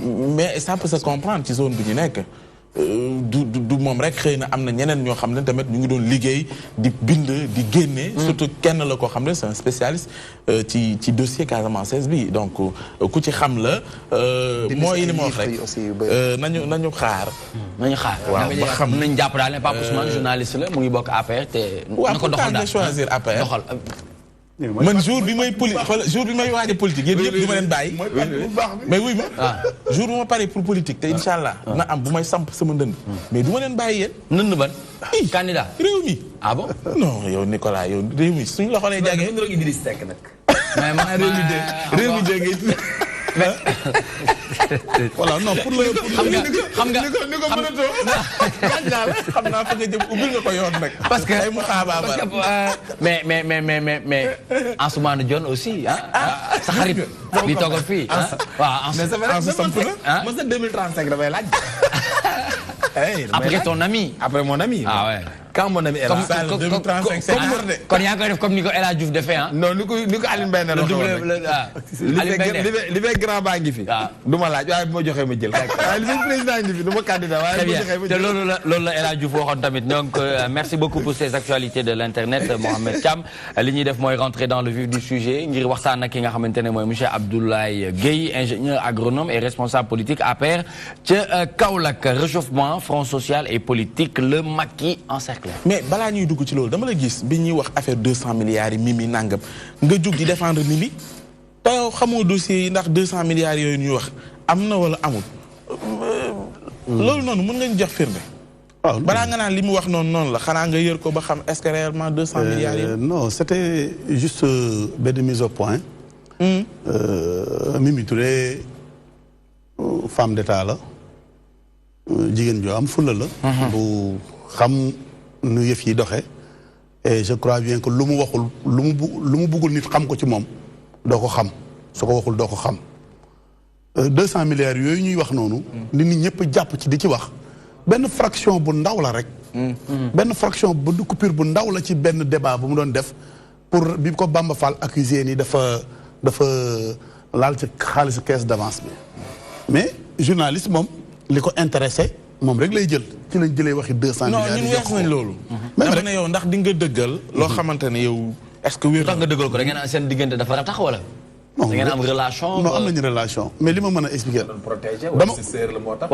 non du question protection. xam nga protection wax ji ma ci wax dama bëggoon ñëpp comprendre ko ma waxoon ko fi tey bu ngeen tegaatee bande vidéo yi ak sonore yi ñëpp wax ko. dama ne ko Sénégal yëpp laa ko wax ne leen dëgg boo ci nekkee départ bi di nga ci wéet lool. mais boo ci yàggee boo dogee ba ci yàgg di nga wéttali ko ba énervé. day fekk ñu dëgg googu firndew lan mooy firndeel dëgg. tey jii nii ñëpp Mimi Touré lañ àndal ñëpp Mimi Touré lañ jox dëgg ci wax ci ñu doon wax naan waxul dëgg ak nangam sàngam ak ñëpp mujj nañ taxaw tey jii nii jox ko dëgg. mais tey nag c'est pas la première fois jox ko dëgg ci lu amul firnde. ci lu amul firnde yaa ngi ne 200 mais yow li gën a dee ñëpp wax nañ ne xanaa 200 milliards kay bu ko état jotee. dinañ wax ni fii la dugg wala koppar fii la jaar ba léegi amuñu nañu taxaw ci benn wax nañu taxaw ci wax yi 200 milliards ndegam am na wala amul li gën a jeexal carte gi gën a jeexal lépp Macky Sall ñoom ñoo ñëw ñëpp toog ñu félicité ko ne Mimi Touré on la félicite moom ci boppam li mu wax ni Sénégal recouvrer na sax plus de 200 milliards. man côté boobu laa leen waxee je ne suis pas dans l'État je ne suis pas dans les secrets effectivement de ce que Mimi Touré a ou bien c'est. mais tey jii nii li ma mën a wax mooy que jigéen la joo xam ni tey femme d'État la am na crédibilité lu mu wax lu ne bu yeboo nit ñi jàpp ci xam ne dëgg la déedéet ba léegi ci politique lañ nekkul li mu wax rek sa argent comptant. c'est-à-dire mooy lañ mën a jàng mooy du waxantu. non weesu nañ foofu. waaw ba léegi mu ngi ci système boo xamante ne xëy na tey ñiy wax lii ëllëg ñu changé. ci même système bi la moo tax ba léegi ñun dinañ ne gëm nañ ko fii bàyyi fii nga yóbbaale ko est-ce que aussi tamit li ñu naan wax dafa jooy dañ maa wax te waru te ñu wax ma te jotuma. wala dañ maa waxee pour ma war ta waxee. wala ñu bàyyi ba ñu wees ma wax wala ki ma wax damaa war ta wax. est-ce que loolu nekkul est-ce que Mimi Touré moo amoon pour wax. moo wax de. c'est ça parce que foofu man je crois man foofu sax lan war a est-ce que Mimi Touré moom secret d'état dafa am. est-ce que moom waru woon a toog ba moment bi jot mu wax est-ce que bu moment ba jotee ndax moom moo waroon a wax. jàppoon ne nekk nañ ci moment yooyu. directrice campagne Macky Sall c'est ça même ma ñëw directrice campagne Macky Sall. li ko porté au pouvoir en 2012. ministre garde des Sceaux. ministre de la justice. dirigeait effectivement tous les dossiers sensibles de l'État avec courage et impartialité. ñëw toog kuñ ci war a tëj ñu condamné la ku ci def ñu kii ku ci defut ñu bàyyi la nga jóge fa ñëw toog 6 mois après ñu teg le premier ministre nga diligenté tous les dossiers yow boo tey jii nga doon envoyé spécial du président de la république di dem ñi lay yónni ci ay yu am fulla ngay dem di dem ak a dikk yow soo amul sañ-sañu wax ci état bi kan moom sañ-sañu wax. ah oui kon candidat a ngi nii de ah. kii baax na pour 2019. 2019 non non Mimi Touré man bëgguma woon sax ñu tàmbalee waxtaan bi foofu. parce que déjà parenthèse la woon. Mimi Touré Macky Sall moo ko jëlee nekk ministre de la justice. non Mimi Touré Oumar Sarr dañ ko aj. non Mimi Touré. Macky Sall moo ko jëlee Nations Unies indi ko fii. ba mu koy gàddu di ko jëlee Nations Unies di ko indi fii xam na li Mimi mën. xam na lim ko mën a jëriñ. kon je crois bien que loolu képp kuy taxaw di ci jéem aventuré wu sax yaa ngi dugg ci leen loo xam ne. waaw d'accord léegi bu ñu dugg ci loo xamante ne xamuñu ko mais ñu dugg ci li ñu wéer loo xamante ne leer na. mooy fonds social bi ñuy wax. école bi ñu ngi jooy. baykat yi maa ngi koy wax sànq yaa ngi fënatal wax ji ne dox réew maa ngi dox. beneen côté bi mooy seen kujje gi ñi jàkkaarloo yéen boobu sax man intéressé gu ma. mais li ma intéressé mooy école bi. tey fiñ ci toll. tout le temps même revendication yi ñooy ñëw même coow lay ñëw état mooy signé du respecté mais foofu noonu li ñu lay laaj mooy xanaa signature état léegi jaratul dara. mooy ni wax naa dara du ma ko appliqué la ma ci mën laay kii ba léegi du ma ci dem. l'état est une continuité. waaw loolu moom waaye la. tey jii nii plateforme revendicative yu bëri boo croité point yi nga xam ne ñoo fa des te Macky Sall di ko gérer. yu ci bëri ci plateforme temps yi fi ab. yi 2014 la non dama ne la 17 juillet 2014. waaw mooy l'état est une continuité. ah de 2014 fekk na 2 ans ngeen yor ko. non déggoo li ma la 2012 ngeen fi ñëw. boo nee soo jëlee plateforme revendicative yi ñu doon teg point yi ciy nekk yu bëri boo ko ci jëlee yu ci bëri ci ba fi Ablaye Wade di nekk da cee bokk boole kook yeneen problème yu bees yi gis nga état nag dañ ko fi teg pour mu solutionner tous les problèmes et Macky Sall est en train de faire effectivement le tout pour ñu mën a régler lépp ku dajal lépp nag amul fépp mais gis nga Sénégal dama la bëgg expliquer benn détail ñun ñëpp ñoo ko bokk c'est vrai que Macky moo ñu jiite ñu am un gouvernement jël nit ñi teg ci mais gis nga la participation de la population et je ne dis pas une participation passive mais une participation active dafa war a jàpp suñu peuple. mooy lan maanaam peuple yi.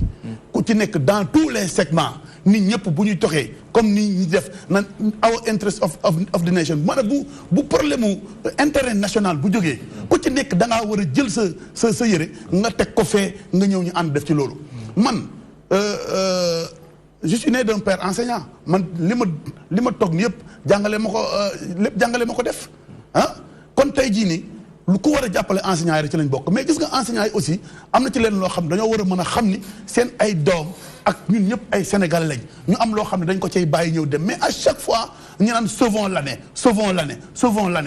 mais mënuñ dëkk ci sauvons l'année. mais pourquoi tamit duñu njëkkee aussi tamit discours de vérité bi mooy li may wax sànq. mooy que ne la responsabilité aussi mënuñu ci génne état moom moo ne. ñoo toog. gars yi toog.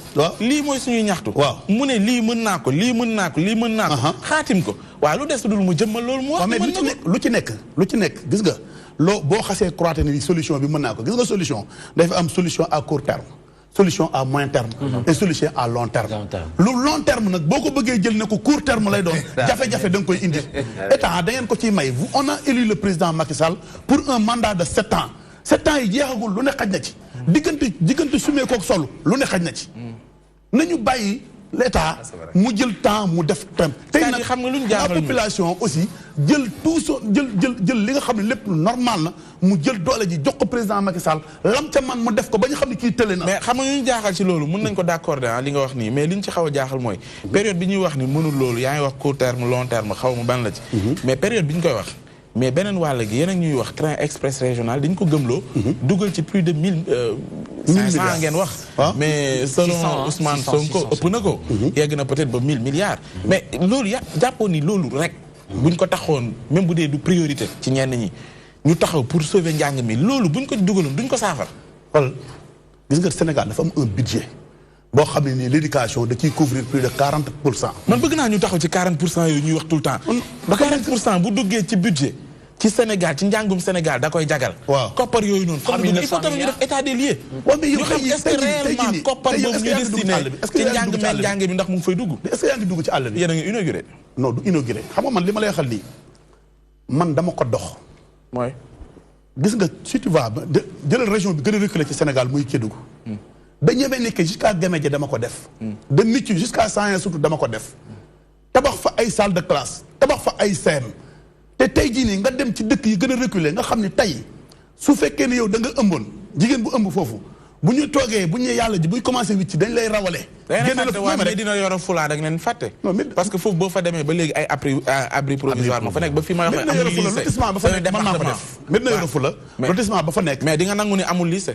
ba léegi dañuy jàng ci ay abri provisoire. dem naa ba fait partie des communes yoo xam ne président daf leen choyé. booy dugg ci dëkk bi. li nga fay njëkk a fekk tu vas trouver un centre boo xam ne nii c'est en formation d'informatique ak lépp daf la fay fekk. man loolu wax man li ma lay wax fi élèves yi di jàngee laa lay wax de. dem naa ba foofu ay abri provisoire. moo tax man la gis nga loo ci gis lu ne rek par étape la lépp dafay ñëw. day Sénégal dañuy planifier dem àll ba de yaa ma yóbbu àll ba moo tax ma lay wax. non yow xool dama lay expliquer li ma lay expliquer nii si tu vas à Médina Yoro Foulah booy dugg si Médina Yoro Foulah li lay njëkk a frappé dem naa fa kay. waaw ma ngoog man pour nga dugg ci biir sax goudron la da ngay daw àll la amul tali. dama fa liggéey. man dem naa fa diggante Médina Yoro Foulah ak Kolda ça fait 89 kilomètres ngay jaar Fafakuru nga jaar di ñëw. je connais très bien là-bas. loo fa wax rek ci ay infrastructure ak affaire yooyu noonu ak marché bi ñuy jéem a déplacer. ak tout je sais mais loolu lépp c'est dans une planification et dans la planification dafay am priorisation lii priorité la nañ ko def léegi. lii mën naa ñëw fee mën naa ñëw fële mën naa ñëw mais Sénégal xam nga lu ñu jàppoo. la nga xam ne nii mën naa ñëw fii ak 3 ans 4 ans moom la ñu nekk naan lii lañ bëgg am xam nga loolu kan moo koy def ku bëgg problème. d'accord tey jii nga romb rek ne di nga ma fay sama xaalis par force. te ñaari mal yoruma ko. yow daa fekk yow bëggoo fayoo. très bien léegi monsieur Abdoulaye toroxal président lañ bëgg a def. te mënuñu ko. très bien léegi nag loolu dinañ ci dellusiwaat léegi nii ngeen ko mën a yaatal parce que c'est l'heure de la page de pub dañ koy seetaan dellusiwaat sur ce plateau ngir ñu gën a mën a yaatal. ñu ngi ànd ak monsieur Mamadou Lamine Diouf alias Fadaman ak ki nga xamante ne mooy Steph Pulsation donc Steph Pulsation mu ngi jógee foofu ca France Fadaman mu ngi bàyyeeko ca Pikine benn barak ñu ànd ak Abdoulaye Gueye ingénieur agronome et responsable APR ca Kaolack li ñu nekk di waxtaanee jëm ci réchauffement front social et politique le Macky encerclé on se retrouve tout de suite après ces pages de pub.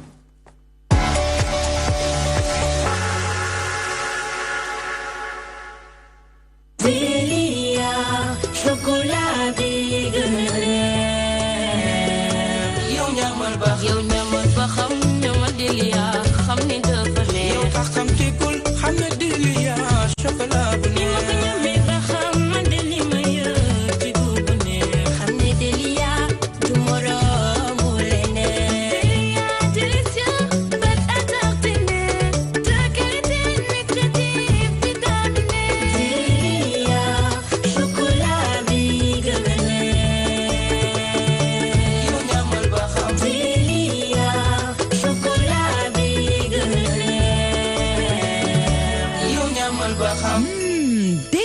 la délicieuse.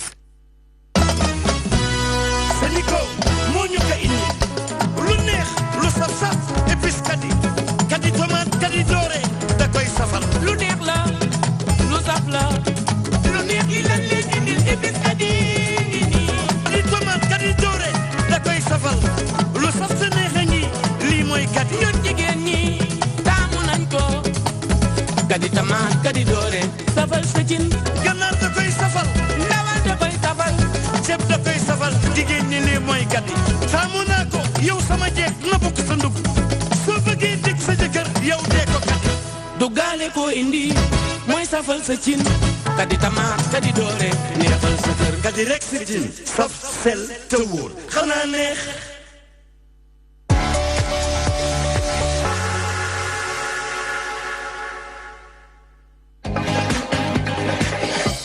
Bienvenue dans votre Minute TNT. Le sujet d'aujourd'hui s'intéresse à comment reconnaître le vrai décodeur homologué et estampillé TNT by Excaf, comment l'acquérir et comment l'installer. Sujet numéro 2.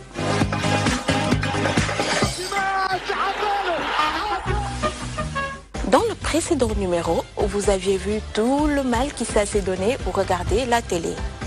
Aujourd'hui, il décide de faire un grand pas vers le numérique.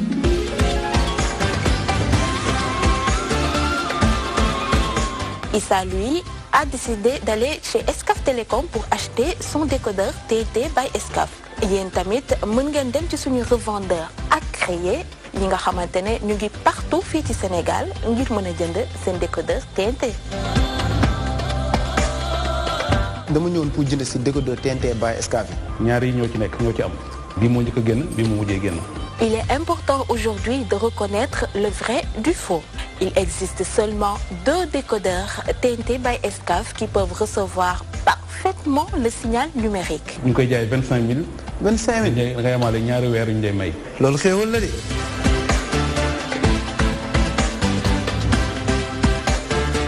Félicitations à Issa. Il vient de faire un grand pas vers le numérique. Maintenant, il reste une étape très importante qui est l'installation. C'est ce que nous allons voir tout de suite. Mais non, Issa. Jarul li yëpp.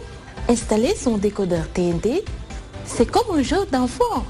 Tout d'abord, il faut bien vérifier si vous avez la bonne antenne, c'est-à-dire l'antenne râteau, et si elle est bien orientée pour recevoir le signal. Étape numéro 1. Installez votre carte dans votre décodeur. La puce est orientée vers le bas et au fond du décodeur. Étape numéro 2. Si votre téléviseur ne dispose pas de connecteur HDMI, veuillez brancher votre câble RCA et c'est encore plus facile car les couleurs vous guident. Étape numéro 3. Mettez le câble de l'antenne EHF à l'entrée RH-IN de votre décodeur. Et enfin, étape numéro 4. Installez l'alimentation électrique du décodeur puis le raccorder sur une prise électrique. Bravo Issa. Gis nga installé nga ce décodeur TNT te amoo ci benn problème. ñuy fàttali ne yéen ñi ñuy seetaan tamit te xaw a am tuuti jafe-jafe ak seen décodeur TNT suñu équipe ñu ngi sur le terrain dinañ ñëw ba ci seen biir kër loolu nañuy woowee campagne nemmeeku sa TNT phase 2 waaye bu leen fàtte nag ndaw yi nga xamante ne ñoom la ñuy yónnee carte bii nañ leen di wan bu ñu ñëwee seen kër looloy firndeel ne agent wu TNT by Excaf lañu lii lañ leen indiloon tey ci seen minute TNT dinañ jox daje beneen yoon.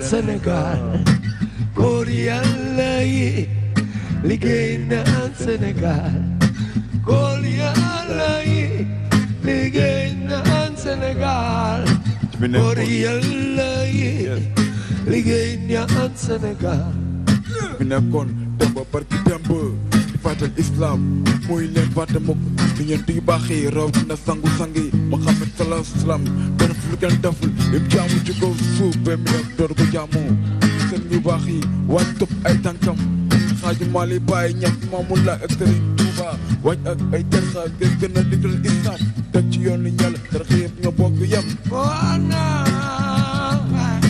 góor yàlla yi what's up liggéey naan Sénégal wax ci kaw góor yàlla yi liggéey naan Sénégal yow yow góor yàlla yi liggéey naan Sénégal góor yàlla yi liggéey naan jërëjëf Fataay Serigne Touba jërëjëf Fataay Serigne Babacar jërëjëf Fataay Baay Laay jërëjëf Fataay Rasulullah salaam Baay Ñas góor yàlla yi góor yàlla yi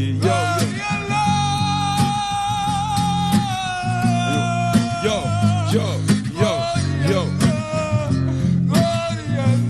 nañu woote jàmm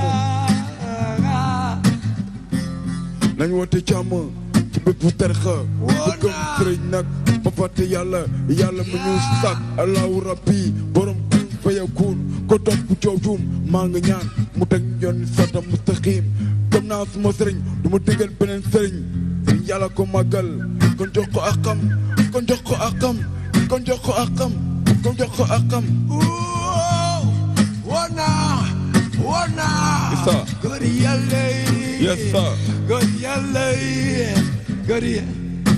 góor yàlla yi liggéey naan Sénégal jërëjëf Fataay Serigne Touba Serigne Touba Mbacké yes jërëjëf Fataay Mam Bamba Serigne Touba Mbacké Alaaji Maalik Baay Ñas jërëjëf Fataay Moussa jërëjëf Fataay Issa yow jërëjëf Fataay Souleymane yow jërëjëf Fataay Abraham yow jërëjëf Fataay jërëjëf Fataay jërëjëf Fataay jërëjëf Fataay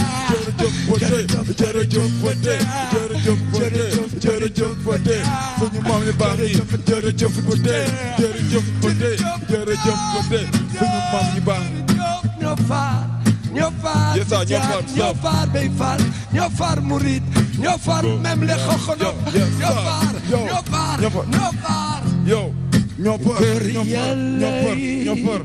liggéey naan Sénégal góor yàlla yi liggéey naan Sénégal Rastafari blessed love merci Nicolas góor yàlla yi liggéey nañu lu am solo ci mim réew c'est important bu ñu ko tàmbalee ci Cheikh Ahmadou Bamba Khadim Rasoul Maulana Cheikh Ibrahim Niass Alaaji Malick ak Limaamu Laay Bukunta duñu leen fàtte benn yoon ndax ñooñu nekk nañu suñuy maam nekk si ay góor yàlla yoo xamante ne macha allah fu réew mi toll rek ak fu réew mi taxawee rek amaanaka liggéey nañ ci liggéey boo xamante ne mucc na ayib lool ñuy ñaan suñu borom tas ñu si seen barke yokk seen leer bu baax a baax donc mu nekk morceau boo xamante ne ki ko def nag mu di Steph Pulsation ak ki nga xamante ne moom mooy Fadaman ñu bàyyee ko Fadaman dëkk Pikine benn barak moom mu bàyyee ko ca France région parisienne tàmbale musique depuis 2001 Fadaman moom tàmbale musique depuis 2004 donc aujourd'hui gis ngeen brassage bu am solo bi nga xamante ne moom la ñu war a def donc muy waajal festival bu am solo boo xamante ne ki ñuy jox nag invité yi mu di Al nag ku ne xam na ko ci RTS 1 moom mi nga xamante ne mu ngi ñuy suivre ba am confiance jox ñu ay invité am donc ñu ngi koy sargal bu baax a baax di leen fàttali ba tey spécial promotion bi nga xamante ne ba tey mu ngi wéy ba le 31 janvier 2018 lu jëm ci abonnement yi donc lépp li nga xamante ne rek yitewoo ngeen ko daw si leen gaaw fii ci HLM 1 rue prolongée gis ngeen ni tali bi leeree ni lamp yi tàkkee ak confort bi nga xamante ne moo ne ci biir lépp rek ngir bégal suñuy client ñi nga xamante ne ñooy ñëw indi koppar ba Pa Ousmane mun ko yóbbu foofu ca Mboro mbaa mu yóbbu ko fii ca Ouest Foire muy 1 pour 2 def chemise bu baax waaw tey moom dafa mel ni am na fu mu comp laata muy ñëw jërë ngeen jëf kon boog ñu ngi ci deuxième partie bi di leen fàttali ñi nga xamante ne ñu ngi ñuy seetaan jamono ji ni ñu ngi am waxtaan bu am solo ak Abdoulaye Gueye muy ingénieur agronome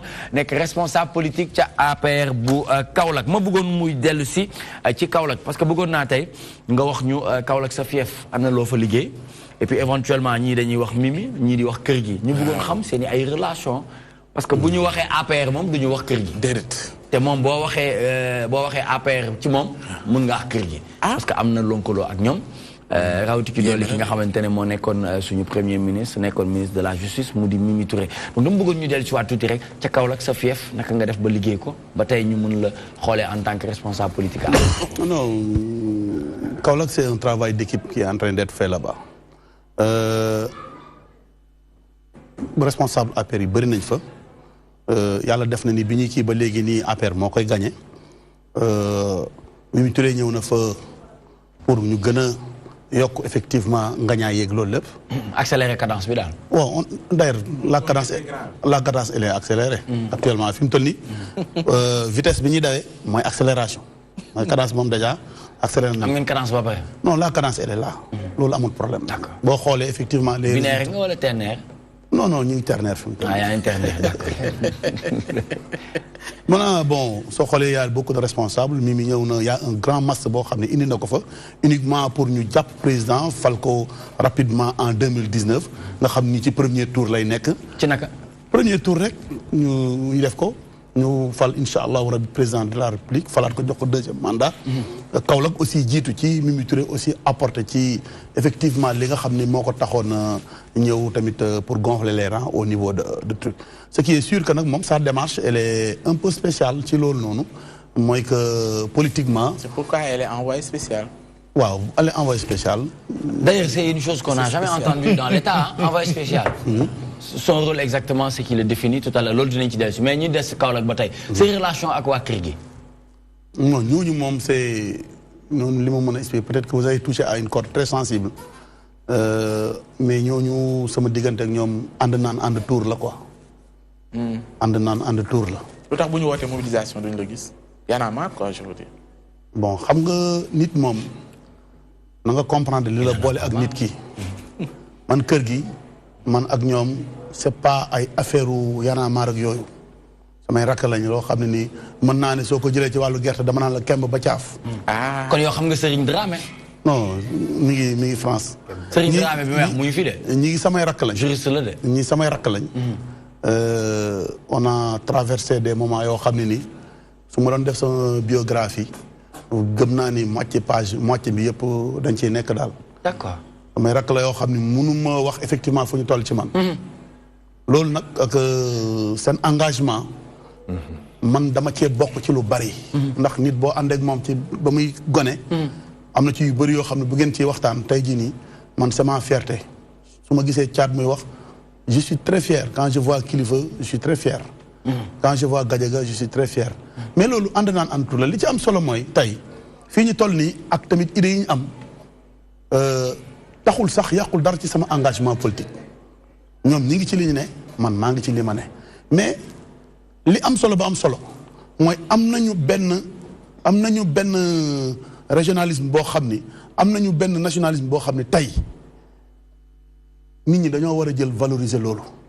maanaam bu ñu nga woote dara ñu ñoom ñëpp ñu ñëw taxaw ci jàpp ci.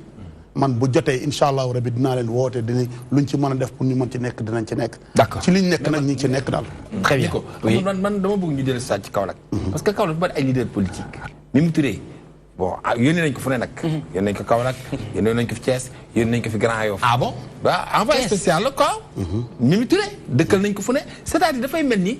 man dama naan kon Mimi Touré fan mooy base am man ci màcc ci politique man dama naan moom fan la basé wu. est-ce que du bi ci des tey fi mel ni Kaolack ay Moussa Fall Aprodel ña nga fa ay Mariama Sarr ña nga fa yii ñoom ñu ngi fa te toujours man damay gis ni Kaolack toujours dafay am benn tojante bopp buy am foofu ci seen biir mais pourquoi kon Mimi Touré mi nga xam ni bon peut-être neewoon nañ mi ngi Grand Yoff yónnee nañ ko fi Thiès mu ñëwaat encore indi Kaolack te am benn télescopage bu fa nekk boo xam ni dafay metti est-ce que loolu aussi defaral président lay doon wala yàqal président lay gën a nuru. waaw je crois bien que présence am ci Kaolack ñëpp xam nañu tey jii defaral président de la République ni muy ñëwul pour xëccoo cër dafa ñëw ak son carnet d'adresse ñëw avec son style ñëw ak bëgg-bëgg président li président bëgg.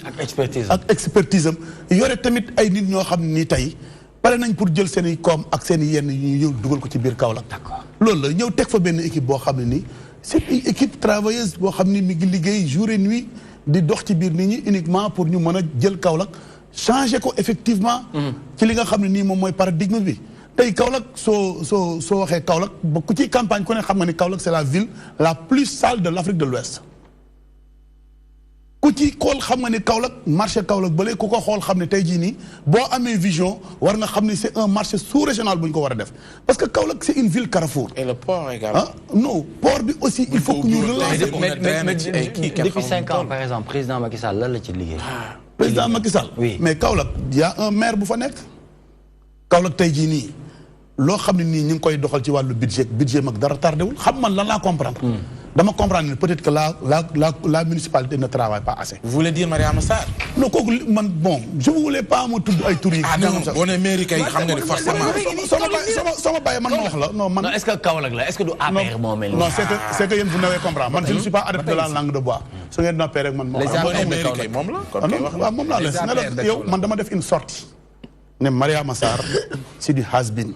kon ça veut dire que maanaam moom problème am c'est fini c'est réglé par les Kaolack quoi beneen vision la ñu am tey la fay nekk te tey nga xool Kaolack na muy dem kuy liggéeyal président doo bàyyee Kaolack noonu. d'accord une mairie qui est comme un mur de lamentation. mënoo yeewu te gisoo junniy nit ñëw taxaw fa di teesanteeka nangam sangam loolu c'est pas une mairie. c'est des programmes c'est des projets c'est des trucs yoo xam ne ni tey ku ci nekk da nga cay nekk di ci liggéey pour ñun suñu bopp ñu mën a avancer. maintenant nag tey tout ce que les autres sont en train de faire dañu koy jéem a saluer Kaolack je vous dis une chose nit ñi dañ koy régler wala ñun ñu régler ko. d'accord très bien on y reviendra tout à l'heure mais dama bëggoon Fadama na wax ma très rapidement rek parce que léegi nii bi ñuy wax ci moom ñu ngi wax wàllum kër gi ah Y'en a marre seen engagement seen détermination ci ni nga xamante ne noonu la ñuy def ci seen wàllu musique mais mu affecté li nga xamante ne mooy politique yow en tant que rappeur ngay artiste ban bët ngay xoolee loolu noonu et puis éventuellement est-ce que mën nañu xaar say actualité ci wàllu musique en général yóbbu ñu ci engagement yu mel noonu ba Sénégal yëpp mën la ràññee. non bien sûr parce que xam nga parce que man gaa si yooyu laa nekk sax par exemple comme xam nga waa kër gi bon engagement bi ñu def man kontaan naa ci en tant que citoyen d'abord waaw kontaan naa ci quoi parce que tey boo leen nekkee jeune comme ça di leen wax rek xam nga bu leen xaar toltuñ jamono xam ne dañuy toog di xaar nit que jàng nañ xam nañ gis nañ instant bi internet loo xamul ay at boo duggee da nga koy gis donc tooguñ jamono dañuy xaar nit donc dañu jóg def pas liggéey bi nag du gouvernement rek mais jeunesse bi bu mu xaar gouvernement na teg dara gouvernement ci seen i ay woote di nga ciy dem. non commencement dama doon dem mais dama dem ba ci biir gis yeneen yoo xam ne nii bon après xam nga. lu ci mel ni la par exemple. non dafa commencé am politique jarul may mais après am na yeneen ñu ma ci gis. yoo xam ne politique am na yeneen ñu ma gis yoo xam ne nii neexuma. waaw ñoom neexuma après man. kon yow da nga am looy. nga booy xoos xel quoi. non man ma reculer. am na yow nee nga da nga reculer pour mieux sauter. xanaa boo ñëwee fii kañ xanaa. non tey non par exemple tey Steph ma ànd ak moom. dafa ma gisee moom. waaw ma gisul moo tax mooy bàyyi jël beneen yoon. mais li ngay wax du xam-xam. li ngay wax kay man kay li ngay wax kay c'est valable pour tout le monde. waaw. gis nga man may liggéey fii nii gisuma ci sama bopp ma kon di liggéey. non xam nga jox exemple. exemple laa la jox dama ne. waa kër gi ba ñu commencé. lan la ñu mën a xaar ci yow comme engagement. mais man li ma engagé man dama teg sama mouvement.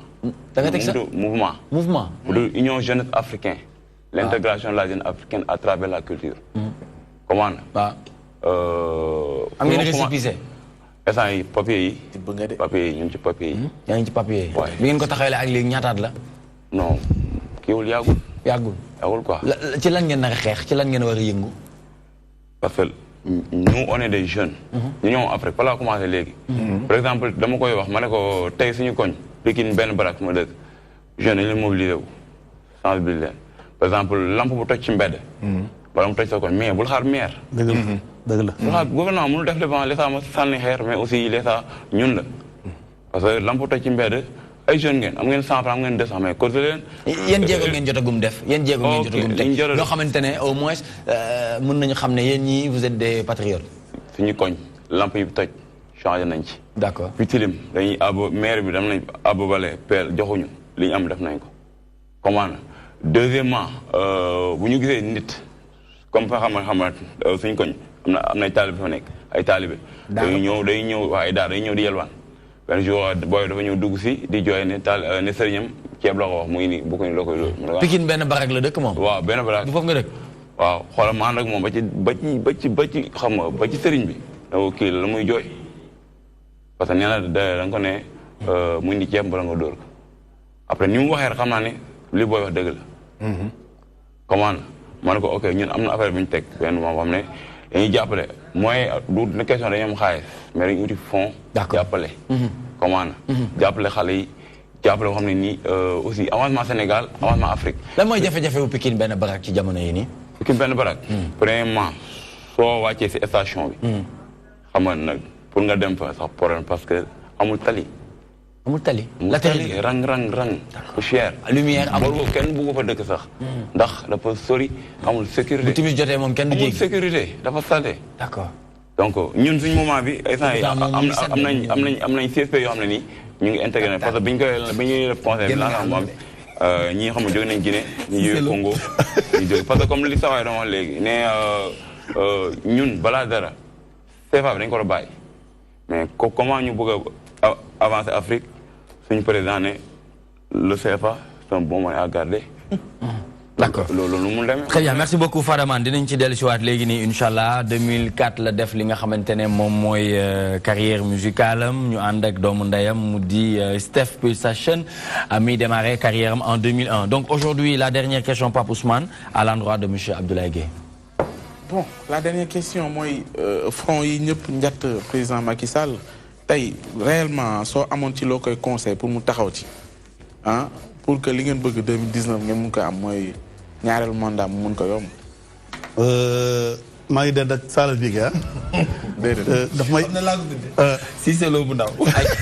bàyyi ko mu dem ci gaaw. waaw kooku moom bëgg naa ko trop deex na ma trop ndax français def quoi. dama dend ak Sall Bigué te ku ko xamee ko affaire làmb.